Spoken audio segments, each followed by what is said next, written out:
Fala galera, beleza? Sejam bem-vindos ao Café com Leite Nerd.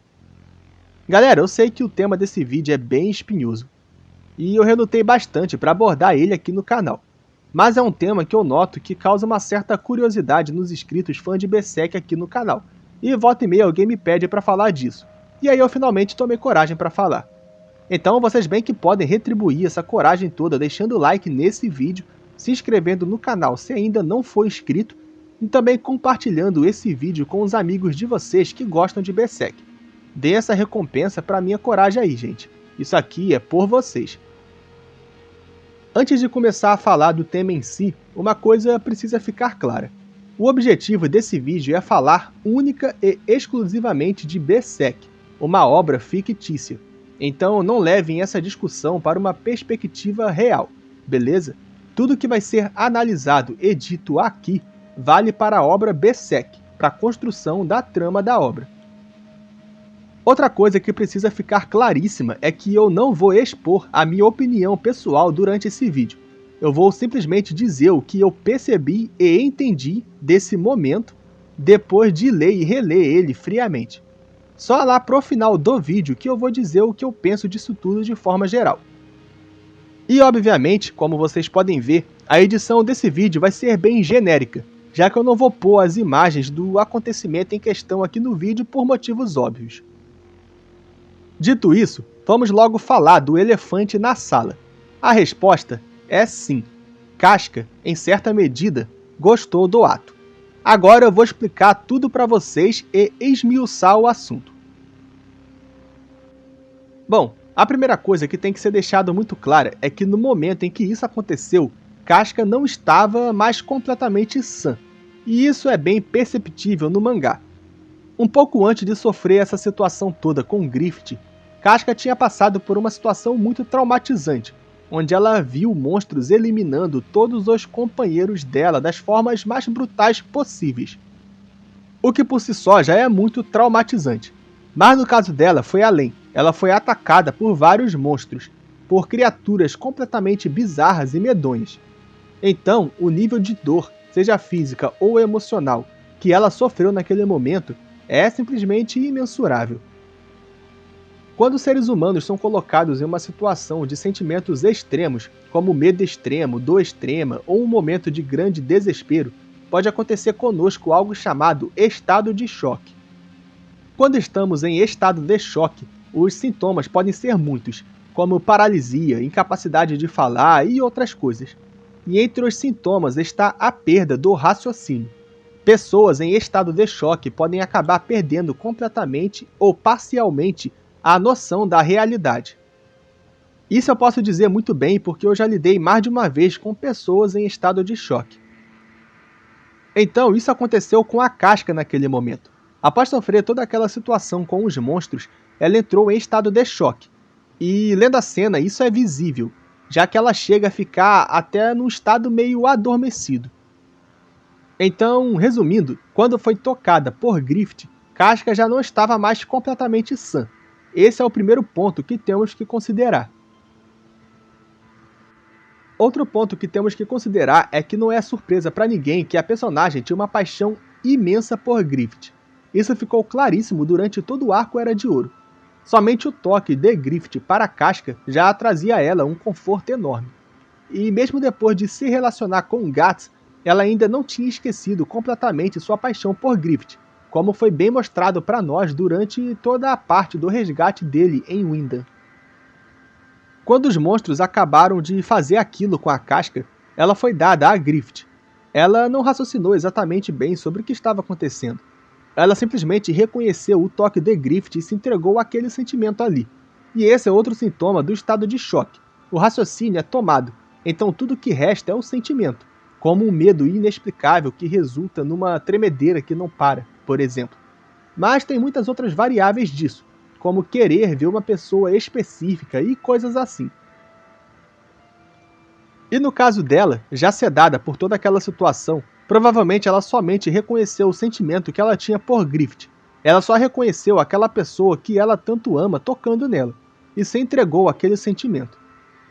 Que Casca de fato se entregou a Griffith é notório.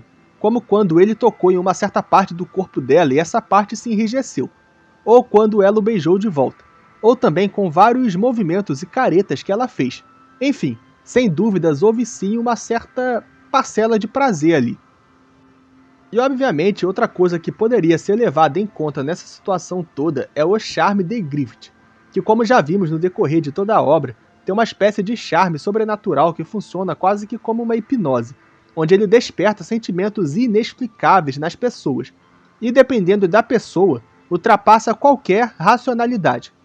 Um exemplo disso é quando Mully Wolflam, um nobre cavaleiro, somente ao estar na presença de Griffith, já se oferece para ser um servo dele, e ele mesmo admitiu nem saber por que estava fazendo aquilo. Mas durante o ato, Casca parece ir recobrando sua consciência, e ela começa a negar a situação. Mas apesar de ela tentar negar, a impressão que dá é que o corpo dela reagia positivamente ao ato. É algo quase involuntário para ela. E isso pode estar ligado às habilidades sobrenaturais de Griffith, como eu já falei, ou ao sentimento prévio que ela tinha por ele. Essas duas coisas poderiam estar causando essas reações fisiológicas involuntárias nela. O nível de rejeição de Casca parece ter crescido conforme o ato foi se aproximando do final, conforme ela foi ficando, entre aspas, mais consciente. Mas vendo a cena atentamente, a impressão que eu tenho é que não foi uma rejeição completa. Mas de qualquer forma, ela ainda não estava plenamente consciente nisso tudo. E uma evidência disso é que depois do ato ela imediatamente desmaia, e quando acorda já perdeu a sanidade. Como vimos ela ficar depois desses eventos todos, né? Então, por mais tosco que possa parecer, a verdade nua e crua é essa. Casca, em certa parte, gostou do ato. E as razões para isso são essas que eu já expliquei até aqui. E tudo isso, em certa parte, foi construído durante o Arco Era de Ouro, já que os elementos como a paixão louca dela por Griffith, o conflito emocional dela sobre ele e Guts, e esse charme sobrenatural do vilão, são coisas que estiveram bem presentes durante o arco inteiro, ou parte dele. De toda forma, todo o evento do eclipse, de forma geral, foi com certeza muito negativo para ela. Tanto é que ela enlouqueceu depois disso, e com certeza o ato de Griffith está incluso em toda essa experiência negativa, apesar das reações involuntárias que ela teve durante o processo, beleza? Bom, indo para outra parte do vídeo agora, alguns inscritos aqui do canal falaram sobre uma suposta entrevista de Kentaro Miura, o autor de Berserk, onde ele diz que se arrependeu da forma como construiu essa cena, que ele teria errado nas expressões da Casca, o que causou uma interpretação errada da cena. Bom, vocês sabem como são essas entrevistas de autores de mangás, né? Rola muitos boatos, lendas, mitos, legendas que não se dá para confiar muito e tudo mais. Então, eu não sei dizer se essa tal entrevista ou essa tal revelação do Miura é verdade ou não. Mas eu também não duvido que seja verdade, dado a delicadeza desse tema. Mas caso seja verdade, caso Kentaro Miura tenha realmente dito isso, que ele errou nas expressões e etc., eu não acredito. Eu não acredito que um mangaka do nível do Miura tenha errado nas expressões dessa cena. Eu acho que ele passou muito bem o que quis passar.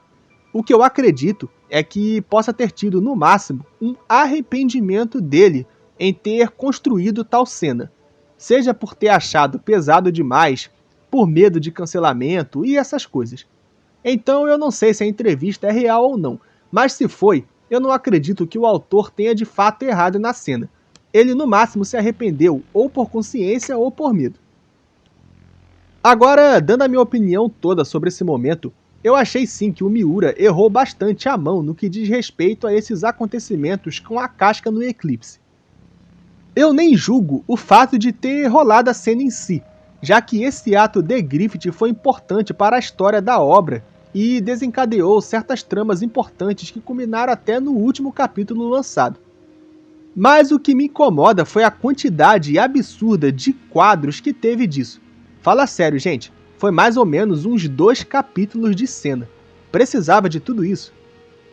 Então, na minha opinião pessoal, o Miura errou sim a mão nessa cena. E talvez ele mesmo tenha reconhecido isso, caso a entrevista seja verdadeira. E bom, era isso que eu tinha para falar nesse vídeo. Espero que vocês tenham compreendido a proposta do vídeo, que é uma análise fria e não opinativa, com exceção desse finalzinho, é claro. Mas agora eu gostaria de saber a opinião de vocês, a leitura de vocês sobre essa cena e sobre essa situação de forma geral. Vocês acham que Casca gostou? Acham que não? Acham que a cena foi desnecessária? Comentem aí. Se inscrevam no canal, deixem o like no vídeo e compartilhem ele para os seus amigos que gostam de Berserk. Até a próxima, galera!